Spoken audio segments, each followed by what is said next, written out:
حصہ سوم، مضمون کا نام ہے نیلی جھیل اور کتاب کا نام ہے حماقتیں۔ تحریر شفیق الرحمان صاحب کی ہے۔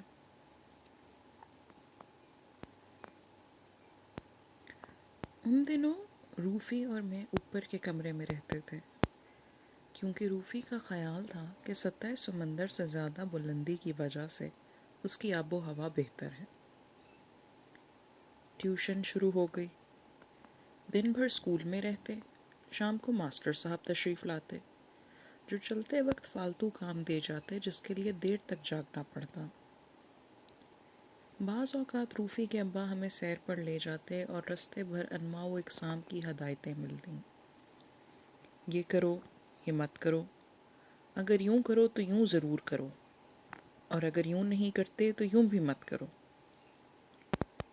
ایک روز انہوں نے ہمیں کلب جانے کو کہا۔ بولے اس طرح تمہاری معلومات میں اضافہ ہوگا اور گفتگو کرتے وقت اب جو جھجک محسوس ہوتی ہے وہ دور ہو جائے گی۔ چنانچہ ہم کلب گئے۔ جا کر دیکھتے کیا ہے کہ ایک بہت بڑی سجی سجائی عمارت سنسان پڑی ہے اور ایک لمبے سے کمرے میں بہت سے معمر حضرات بالکل بیزار بیٹھے ہیں۔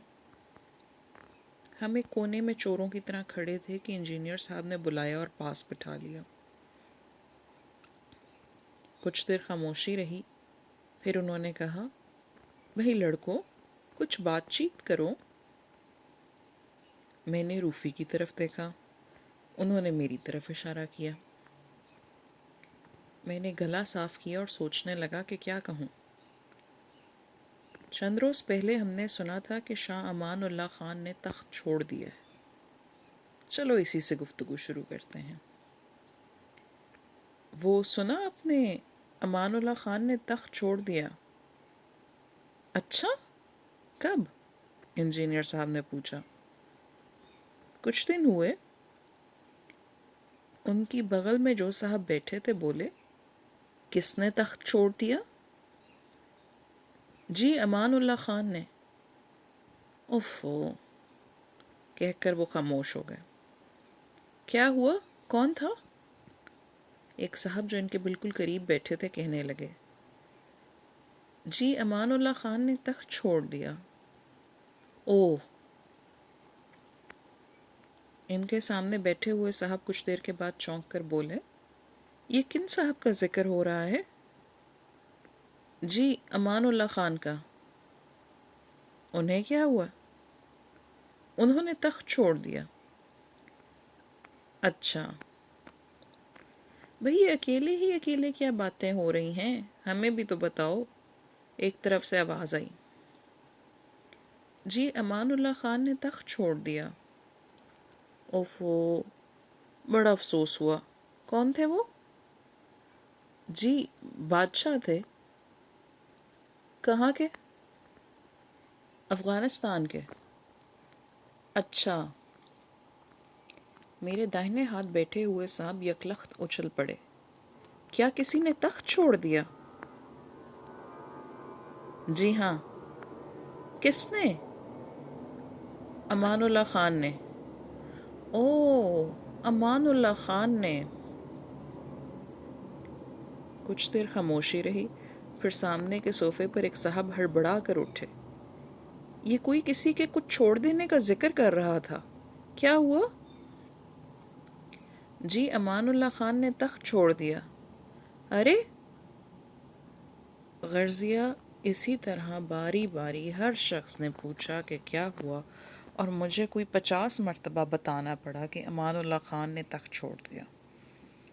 ہم نہایت بیزار ہو کر واپس لوٹے۔ گھر میں سب بیٹھے باتیں کر رہے تھے۔ جھیل کی باتیں شروع ہو گئیں۔ مچھلیوں کے متعلق ان کے شبہات بدستور موجود تھے۔ ہم نے بڑے وثوق سے کہا کہ وہاں بڑی بڑی مچھلیاں ہیں، ہم اکثر پکڑتے رہتے ہیں، ہم نے کئی مرتبہ انہیں بھونا بھی ہے۔ بولے، اچھا اس مرتبہ پکڑو تو گھر لانا، ہم بھی چکھیں گے۔ اگلے اتوار کو ہم صبح سے شام تک پانی میں بنسیاں ڈالے بیٹھے رہے، لیکن کچھ نہ ملا۔ واپسی پر بازار میں مچھلی والے سے بڑی بڑی مچھلیاں خریدی گئیں اور باورچی کے حوالے کی گئیں۔ اتفاق سے اس شام کو سب کہیں باہر مدعو تھے۔ گھر میں صرف میں اور روفی تھے اور ایک بزرگ جو ننھے میاں کو ساتھ بٹھا کر کھانا کھلایا کرتے۔ رات کے وقت بزرگ کو اچھی طرح دکھائی نہ دیتا تھا۔ ننھے میاں پہلے تو دسترخوان پر بیٹھتے، پھر چپکے سے اٹھ جاتے۔ ادھر بلیاں قطار باندھے کیو لگائے منتظر ہوتی اور بڑے اطمینان سے ساتھ آ بیٹھتی۔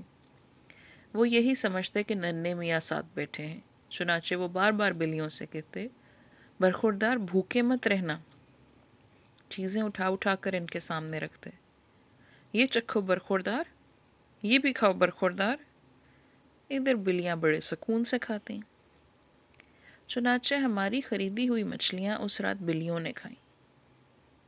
اگلی مرتبہ ہم جھیل پر گئے اور واپس آتے وقت مچھلیاں خرید کر لائے تو نہ جانے کس کے مشورے سے مچھلیاں ڈاکٹر صاحب کے ہاں بھیج دی گئیں۔ اس سے اگلی مرتبہ انجینئر صاحب کے ہاں۔ پھر ایک روز کیا ہوا کہ سب کے سامنے مچھلی والا حساب لے کر آ گیا۔ ہمارا جیب خرچ ختم ہو چکا تھا اور مچھلیاں ادھار آ رہی تھیں۔ سب کو پتہ چل گیا۔ ہمارا خوب مذاق اڑا۔ ہمیں ہدایت کی گئی کہ آئندہ جھیل پر نہ جایا کریں، ہم وہاں محض وقت ضائع کرنے جاتے ہیں۔ جب وہاں مچھلیاں ہی نہیں ہیں تو جانا بالکل بے سود ہے۔ ہم اسکول کا کام کر رہے تھے، رستم ہمارے پاس بیٹھا تھا۔ ہمارے دل میں بار بار یہی خیال آتا تھا کہ وہاں جانا بے سود کیوں ہے۔ رستم کہہ رہا تھا، لڑکو، جب تم بڑے ہو جاؤ گے تب تمہیں معلوم ہوگا کہ دنیا میں جس کام سے کسی فائدے کی امید نہیں ہے وہ بے سود ہے۔ دنیا میں لوگ صرف وہی کام کرتے ہیں جس میں نفع ہو، صرف ان لوگوں سے ملتے ہیں جو فائدہ پہنچا سکیں، صرف وہ باتیں سوچتے ہیں جو سود مند ہوں۔ باقی کے سب کام، سب انسان اور سب باتیں بیکار ہیں۔ اگلے اتوار کو سب کہیں باہر جا رہے تھے۔ ہمیں حکم ملا کہ ہم دن بھر گھر کی رکھوالی کریں گے۔ چھوٹے ننھے میاں ٹیلی فون اور ملاقاتیوں کا خیال رکھیں گے، اور ماسٹر صاحب نے ہمیں گھوڑے پر جواب مضمون لکھنے کو کہا تھا۔ میں اور روفی کمرے میں کاپیاں لیے بیٹھے تھے۔ ایک کونے میں ننھا کھیل رہا تھا۔ ننھے میاں پڑوس کے بچوں کے ساتھ تھے۔ رستم پوچھنے لگا، کیا لکھ رہے ہو؟ ہم نے بتایا، گھوڑے پر جواب مضمون۔ وہ بولا، یوں بھی کبھی مضمون لکھے گئے ہیں؟ سوال مضمون ہو یا جواب مضمون، جس چیز پر لکھنا ہو اسے دیکھ کر لکھو۔ میں بھی گھوڑا لاتا ہوں۔ وہ گھوڑا لے آیا۔ اب اس پر سوار ہو کر لکھو۔ تمہیں گھوڑے پر جواب مضمون لکھنا ہے۔ وہ گھوڑا بہت اونچا تھا۔ ہم زینے پر کھڑے ہو گئے۔ رستم گھوڑے کو کھینچ کر دیوار کے ساتھ لگانے کی کوشش کر رہا تھا۔ بڑی مشکل سے گھوڑا نزدیک آیا۔ ابھی روفی نے اپنا پاؤں اس پر رکھا ہی تھا کہ وہ آگے چل دیا۔ کئی مرتبہ اس طرح ہوا۔ آخر طے ہوا کہ گھوڑے پر سیڑھی لگا کر چڑھا جائے۔ رستم بولا، اگر تم دونوں نے اس گھوڑے پر چڑھ کر مضمون لکھا تو دونوں کا مضمون ایک سا ہوگا۔ میں ایک اور گھوڑا لاتا ہوں۔ ہم نے کہا، نہیں، یہی کافی ہے۔ بمشکل روفی گھوڑے پر سوار ہوئے۔ وہ اس قدر ڈرے ہوئے تھے کہ رستم کو بھی ساتھ بیٹھنا پڑا۔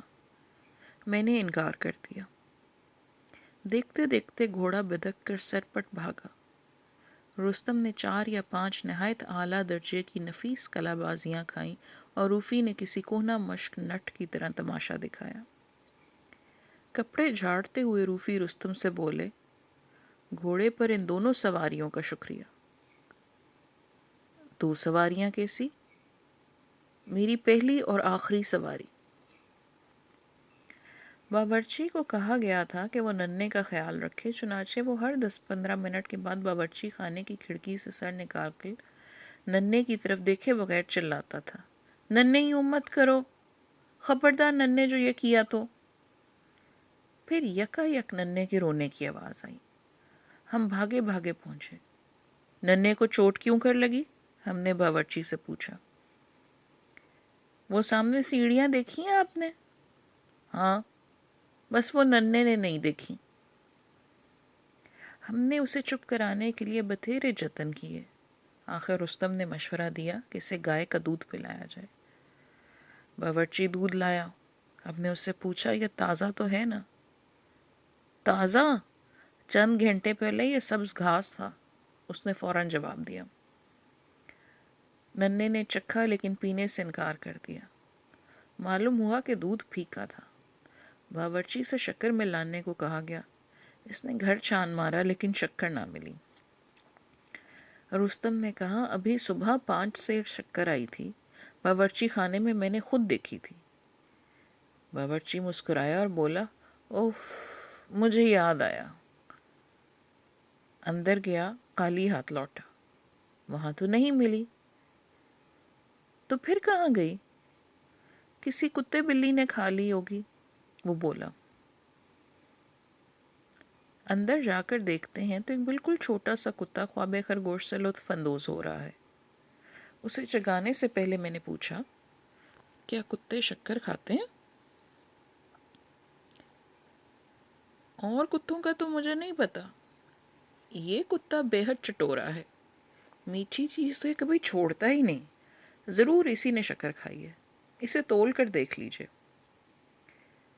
کتے کو جگایا گیا، ترازو منگائی گئی، اسے تولا گیا، وہ پورا 5 سیر تھا۔ شکر کا وزن تو پورا ہو گیا، روفی نے باورچی سے پوچھا، اب کتا کہاں گیا؟ باورچی سے جب کئی اور سوال پوچھے گئے تو وہ بولا میں اتنا بے وقوف نہیں ہوں جتنا کہ دکھائی دیتا ہوں۔ کاش کہ تم ہوتے،